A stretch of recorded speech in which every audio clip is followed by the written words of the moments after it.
अस्सलाम वालेकुम जी। ईद की नमाज करीब है और ईद के हवाले से हम बात कर रहे हैं आज। ईद में 6 ज़ायद तकबीरें होती हैं ईद की नमाज में, और पहली रकत में ईद की 3 तकबीरें होती हैं सना के बाद, सुब्हानक अल्लाहुम्मा व बिहम्दिका व तबारक अस्मुका व तआला जद्दुका व ला इलाहा गैरुक। यहाँ तक इमाम साहब जब पढ़ लेते हैं तो उसके बाद 3 तकबीरें होती हैं।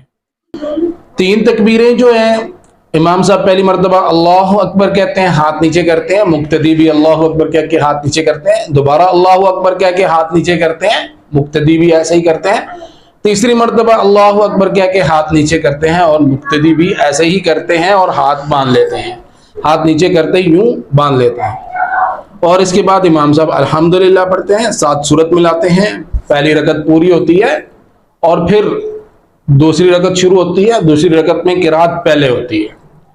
किरात पहले करने के बाद इमाम साहब रुकू में जाने से पहले फिर 3 तकबीरें बोलते हैं, अल्लाहु अकबर करते हैं। तमाम लोग जो पीछे मुक्तदी होते हैं उन्होंने कानों तक हाथ उठाने हैं और हाथ नीचे कर देना है, कर देने हैं। फिर अल्लाहु अकबर कहते हुए कानों को हाथ उठाने, फिर नीचे कर लेने हैं, फिर अल्लाहु अकबर कहते हुए कानों तक हाथ उठाने हैं और नीचे कर लेने हैं।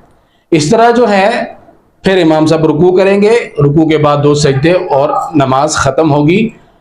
ईद की ये जो नमाज है, ईद उल फितर में भी इसी तरह पढ़ते हैं और ईद उल अजहा में भी इसी तरह पढ़ते हैं। ईद की नमाज का यही तरीका है, दोनों ईद की नमाजें इसी तरह पढ़ी जाती हैं, इसका कोई अलग से तरीका नहीं है, दोनों ईद की नमाजें सेम हैं। और ये तकबीरें कहना ज़रूरी हैं, वाजिब हैं, हर एक को इन तकबीरों का ख्याल रखना चाहिए। अल्लाह पाक हम सबको अमल करने की तौफीक अता फरमाए।